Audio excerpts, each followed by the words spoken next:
To the cloud. I'm here today with Jack Ebert. Jack is a junior at Quinnipiac University.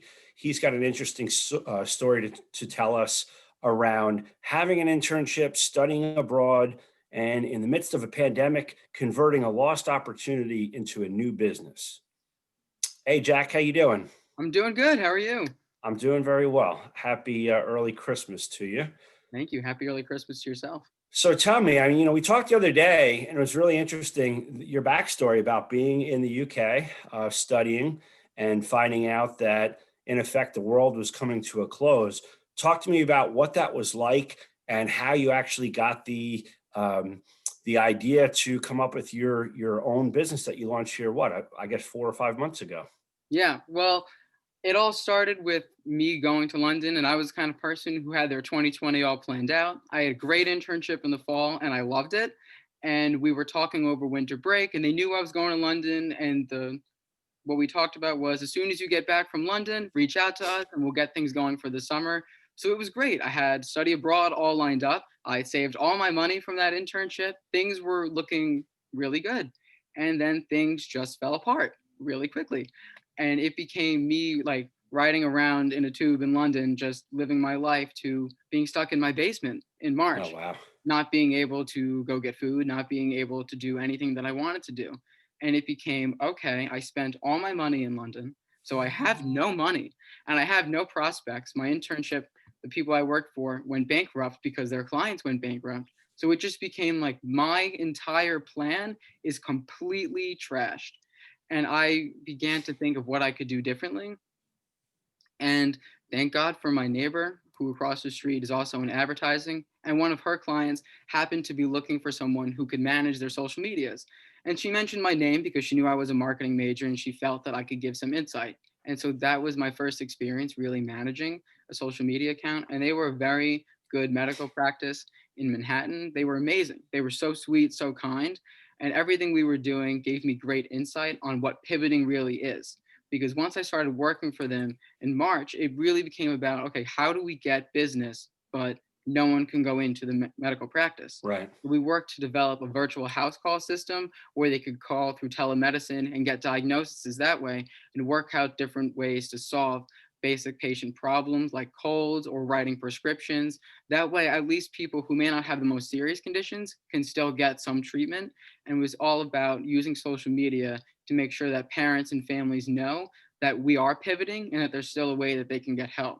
And so it really taught me that in order to really survive, in order to make it anywhere, you have to be ready for anything at a moment's notice.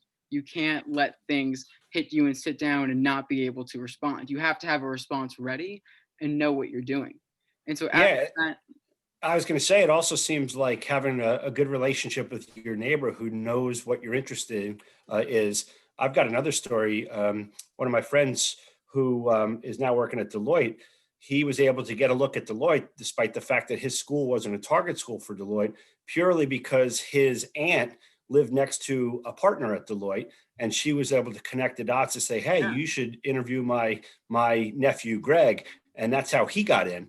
So, what was it about your neighbor that made he or she say, "Huh, I think I might have someone who can help you out"? Well, honestly, and this is what it all comes down to. It came down to me being a consistently nice person. She knew me since I was around 4 years old when I moved to the neighborhood. And so she always knew me. Her kids were the same age as me. Like we always hung out. I was always at her house and I was always nice. I was always respectful. And I always expressed my interest to her. She was in advertising when I wanted to be in marketing. I would always talk with her and try and start up a conversation of interest that I knew we both had. And that's what it really comes down to is finding people that are able to be in your network that are higher up than you that have the same interests and just talk about that interest because that's a shared passion. And over time she began to see like, oh, he really is interested in it. And in fact, even before I went back to Quinnipiac in the fall, I just worked with her for a week to help her launch her multicultural campaign for her company. So Wow. whatever she really needed, she began to reach out to me. And especially when I was founding the company, she was like, this is really cool, I'm really proud of you. And it became like, how can I help you? Because I've known you since before you were like 10 years old. It became like, this is amazing, I'm so happy. So it becomes that like family like aspect with that person and you really bond and it really becomes advantageous to you. Yeah, that's interesting. Playing the long game, right? You never would have known at age 4 that fast forward 15 plus years, Yeah. and that person that you've been kind to is actually a person who's going to be able to repay that kindness. So I know that you've got a few clients at this point, and a few paying clients. What do you do to differentiate yourself from other offerings, right? And or in the marketing world or the startup world, they talk about your unique value prop, your unique value proposition. When you look at Mhm. Driven's the name of Yeah. your firm, correct? Driven Media. What do you look at as being your unique value prop? And as someone who's still in college, how do you think you differentiate yourself from other companies in that space? Well, what makes us so special compared to any other really ad agency or any social media manager is that we combine the personalized touch of an in-house media manager that everyone knows and everyone talks to and interact with the full power and capabilities of an ad agency. So it's not just an outside source. Like the media managers that work with me and for me, they constantly interact with clients, they constantly meet with them, and it's really not about us suggesting what they should do, but us understanding them, us getting to know them, and making sure that people around them can understand just how awesome they are. And that's the best thing about working for that, especially with small businesses, is that it's Mhm. not like a factory like mentality of this is what we need to do. It's basically like, how can we get people to see that your small store is the best and it's amazing? Because you can walk into a place you never even knew was in town and be like, this is great. How come I never heard of it? Because they don't have the resources, they don't have the capabilities, and frankly, no one is even thinking of trying to help them. Everyone is Right. honestly trying to scam them with cheap things, and it just sucks down money. There is not one real company that's just dedicated to just targeting only small businesses. Everyone keeps trying to go for big brands because they think that's it. But especially now with 2020 and the pandemic, small businesses are suffering more than ever before. And they need someone that's going to be able, that wants to give them that attention. And I think that's what differentiates ourselves is that we're not in it for the money. We're in it because it's really what we want to do. Yeah, I mentioned to a student I'm working with who had his internship canceled last summer. I said, "Hey, think about it. Get scrappy. Can you find a local business that needs help right now? And maybe they don't have the money to pay you. Maybe you could run a social media campaign for them. It's unpaid, but you're getting the experience and you're seeing the benefits of your community and you're learning a different skill set." And I think a lot of people got a little freaked out last year and they said, "Oh, geez, I'm not going to be able to do anything." Well, oh well, I'll just wait till next year. And here we are. It's now December, and you got a lot of people that are not quite lined up yet with an internship for next summer, or if they're graduating with an entry level role. So you had an internship last year that was canceled, and then you ended up launching your own business. Do you find a lot of similarities in finding a new client versus finding an internship, and maybe any advice that you could offer your fellow classmates in that regard? Well, finding a client versus finding an internship, it really depends because when you look for an internship, most kids these days are looking for paid internships. So what you're really looking for is someone to pay you the money. So there are the similarities in terms of client to Mhm. business and what you want for an internship. But I think the key thing to remember in both is that you have to remember that you offer value. You're not offering something that's not valuable. You're offering your hard work, you're offering your time, and you're offering your dedication to that company or to that client. Whatever you do, whether it's working for an internship or trying to get a client for your own business, you need to approach it like you are willing to help them out in any way you can, that you genuinely want to be there. As someone who's honestly hired interns to pay before, that's what I'm really looking for. That's what all employers are looking for. They're looking for people that genuinely want to be there. It's honestly makes me feel so good and inspired to be able to know that the people that work with me and for me want to do what they're doing and they're happy with it and the smiles on their faces in the meeting. And when I interviewed people, they were just so happy. And even when I would do interviews with employees and for internships, the way you have to approach it is that you really want it and that you want to be there, not in the way where you show yourself as overcocky and overconfident, but in a way where you just express your honest feelings and how you see their company and be real with it. I think the biggest struggle that people have is they think that they need to be like the kiss up kind of person. They need to say all the right things and do all the right things. But what people are really looking for is that you can offer them value. What can you offer them? And that's how you really have to spin it.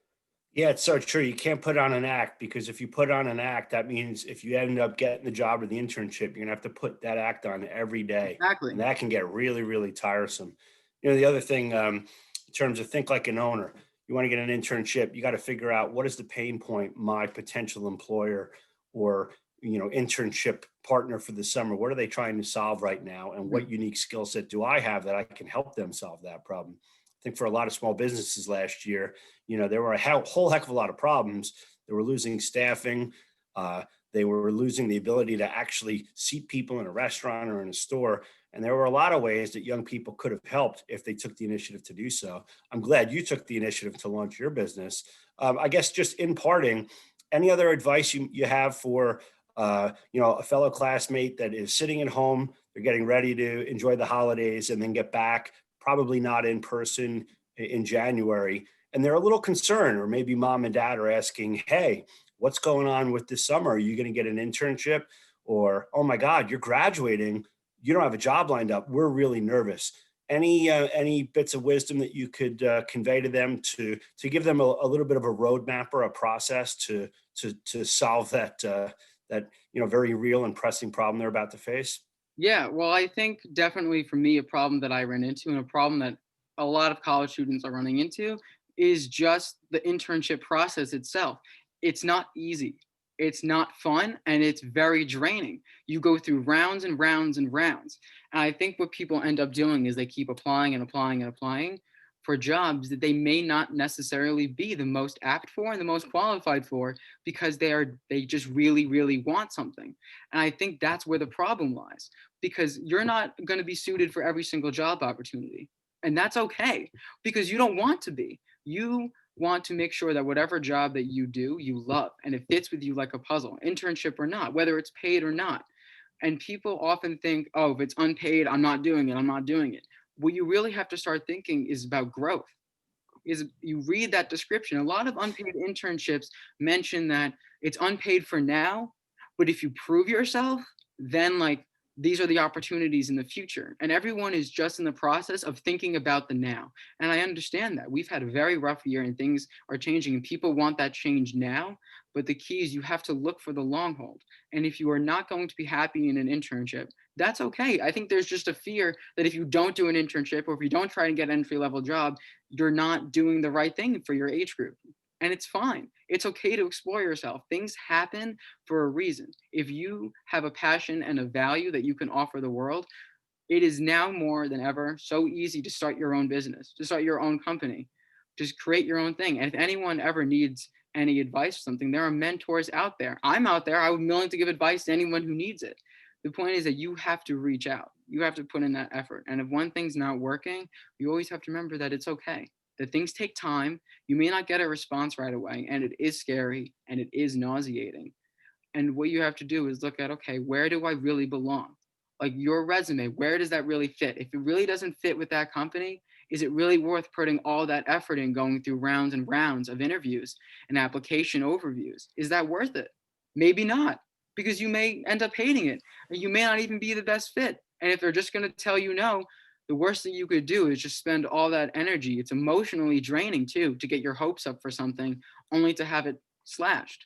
So I And think yet, and it might not even be something you want. I exactly. found too many students are basing what they apply to based on what's available, as Right. opposed to starting with what they're actually Right. interested in, what they're good at, what they're qualified for, and then figure out where the market need is, and then reach out to the appropriate people with why you're a good fit.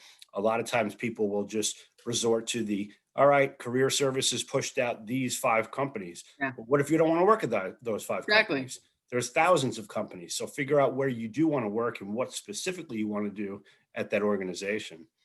Yeah, definitely. I think I mean, Ms. Kohler sends out so many good and helpful emails, but every internship that she sends may not be the right fit for me. That's how I always felt like at school. I always felt like, okay, maybe I would get it, but I wouldn't be the best at it, and I wouldn't offer it, and it might not go well. And you have to realize when I was a freshman and I was getting emails from the Career Center, I had no idea how the Career Center worked. I would get an email and I was like, oh my God, there's not going to be another internship after that. There's just not going to be one. And then what ends up happening is you just get so worried that you're not going to get another email. But you have to realize that the Career Center's whole role is that whatever they get, they'll send to you. And you can Right. go on QUCC through Quinnipiac and you can be actively searching. And as long as you establish a good relationship with the Career Center, if you tell them your interests and you tell them what you're looking for, they will help you. I would always tell Miss Kohler what I was looking for and like what I liked and like what my passions were. And so she would only send me marketing stuff.